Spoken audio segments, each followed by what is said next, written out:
Kaixo, ongi etorria. Zatikiak aurreko urtetan landutako gai bat denez, orain errepaso bat egin behar dugu, 3. mailako gai nagusienetan zatikiak ondo menderatu behar ditugulako. Orduan, errepaso bat egiteko gogoratu dezagun zer den zatikia. Zenbakitzailea goian dago zenbakia da, izendatzailea behean dagoena. Orduan, beko zenbakiak esaten du zenbat zati dauden, horregatik da izendatzailea, herenak diran, erdiak diran, laurdenak diran, eta goikoak zenbat zati hartzen dituen. Orduan, bi zenbaki horiek osoak dira, izango da. A, zati B. Beraz, izan daitezke minusak, plusak, zeroak, baina B zenbaki osoetan zero ez da sartzen. Izan daiteke, edozein zenbaki oso zero kenduta. Goian edozein zenbaki izan daiteke. Eta zer gertatzen da minusarekin? Gogoratu zaitez. Nik baldin badut minus 3 laurden, hori da 3 minus lauren baliokidea. Eta gu nun jartzen dugu minus hau? Ez goian eta ez behar. Jartzen dugu aurrean. Eta orduan, hau da zatiki negatibo bat. Bitartean, nik baldin badut minus 3 zati minus lau, minus zati minus plus bihurtzen delako, 3 laurden, hau izango da, eta haure noski, zatiki positiboak. Orduan, hauek negatiboak dira, eta bi hauek positiboak. Eta beste idea, gogoratu behar duguna da, baliokideak. Har dezagun adibidez, 5 eren, eta 12 zortziren. Baliokideak aldira, hortarako egiten duguna izaten da guruz biderkaketa. 8 bider 5, egin batetik, eta bestetik 3 bider 12. Zenbat da? 40. Zenbat da? 36. Berdinak ez direlako, horrek esan edu, hauek ez direla baliokideak. Ez dutela balio berdina. Beste zenbaitetan, ariketa on daiteke, 8 berdin, 40, eta behan, isa bat adibidez. Eta jakin behar dugu, honen izendatzailea. Nola egingo genuke, baita ere, guruz biderkaketa erabiliz. Egingo dugu, 8 bider isa, berdin, 3 bider 40. 8 isa, orduan izango da, 3 bider 40, 120. Eta 8 zati zen pasa dezakegu. Isa berdin, 120 zati 8, beraz, 15 da isa. Isaren ordez 15 jartzen badugu, orduan, bi zatiki hauek balio berdina izango dute. Beste aukera bat zen egitea, 8 bider 5. 3 bider 5. 8 bider 5 40, 3 bider 5, 15. Zatiki baliokideak erabili behar izaten dira, eta adibidez, izan daiteke ariketa egiteko, edo amplifikatzeko, simplifikatzeko, zatiki laburtezina aurkitzeko. Horra hasiko gara lehen ariketa honekin, adibidez. 3 bosten eta laurden bat zenbakien baliokide bana idatzi, baina biei izendatzaile berdina jarriaz. Orduan, ni jarri behar dire, bai honi eta bai honi izendatzaile berdina, baina baliokideekin. Zer erabiltzen da orduan? Erabiltzen dugu normalian MKT edo ZKH. Kaso honetan, erabiliko dugu MKT, multiplo komunetako txikiena.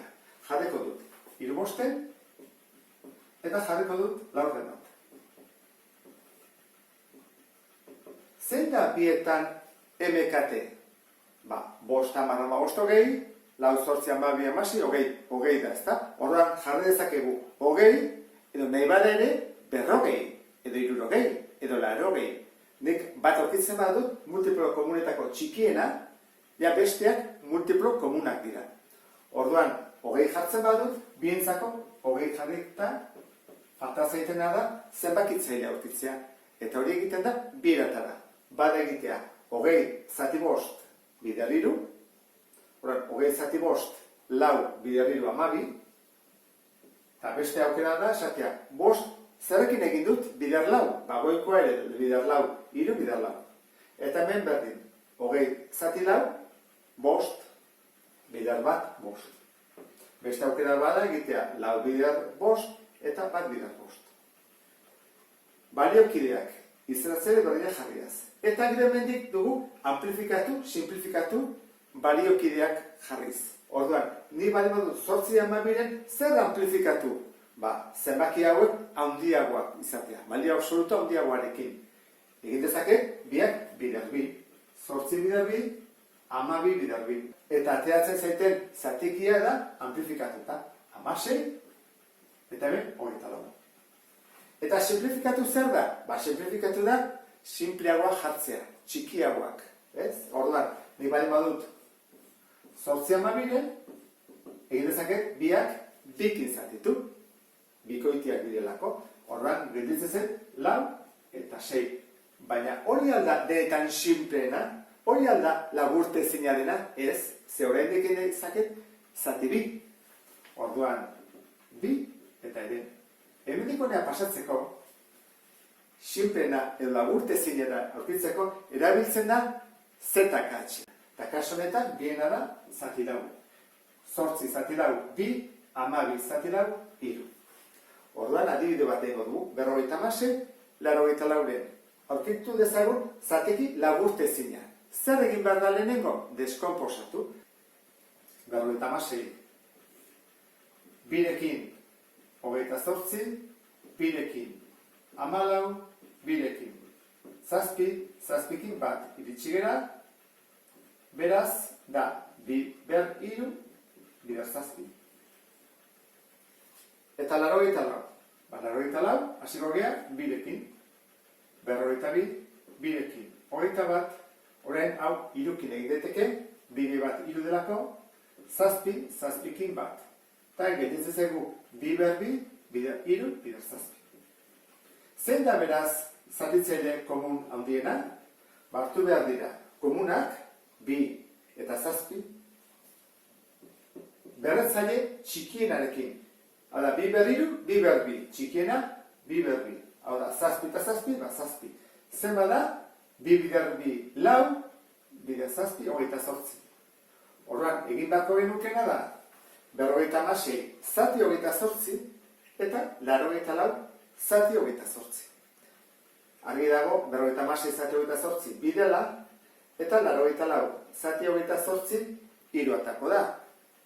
Beste modu bat ere badago, egin beharrean zatiketa erontara.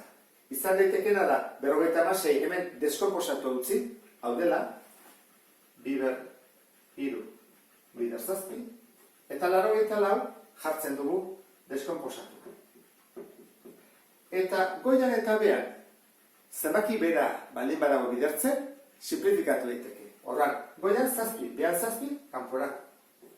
Hemen 2 ber 3, hau da, 2 bider 2 bider 2, eta hemen 2 ber 2, hemen 2 kentzen dira, eta hemen beste 2. Bat gelditzen zaigu hemen, 2ko bat, eta hemen 3koa.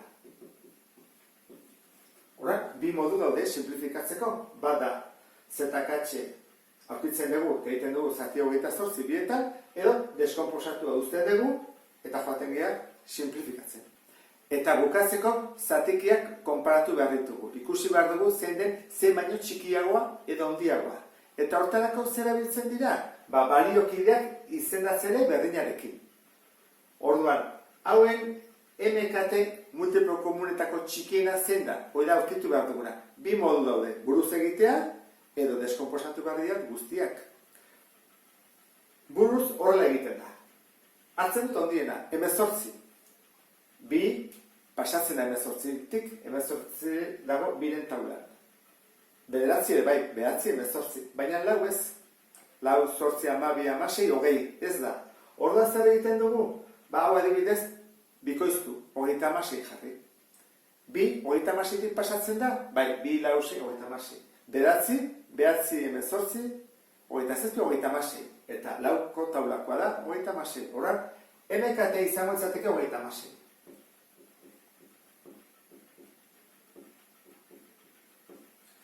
Goazen pentsatzea, ez zera gogoratzen, nola zen MKT. Ba egiten da erantara, 18 hartu, deskomposatu, 9, 3, 1, hau izango ditzake 2 bider 3 ber 2, 2 argi dago bidela, bederatzi. Hirukin egiten dut, hiru atatzen da, eta hirukin bat, beraz da, hiru berbi, eta lau, bikin egiten dut, eta bikin bat, da, bi berbi. Orduan, zer hartu behar dira? Hartu behar dira guztiak. Zentzu daude, bi, hiru, bi, horra hartu bat dugu. Bia eta hirua. Eta ze berrezari haundienarekin. Biren haundiena zein da? Hemen bi berbat, bi berbat, bi berbi, bi berbi. Eta hiru, hiru berbi, hiru berbi, hiru berbi. Zenbat hori?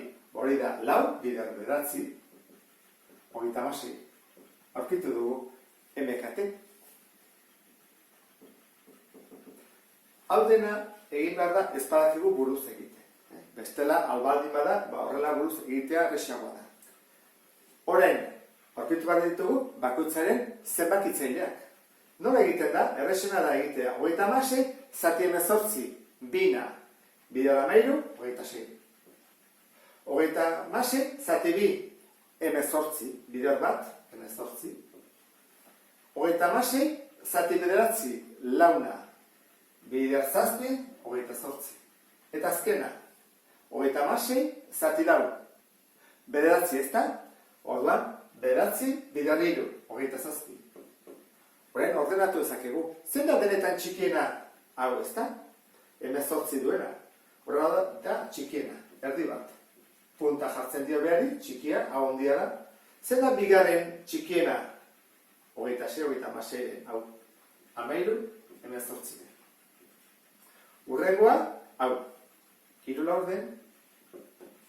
Eta denetan handiena, zazpi bederatzi.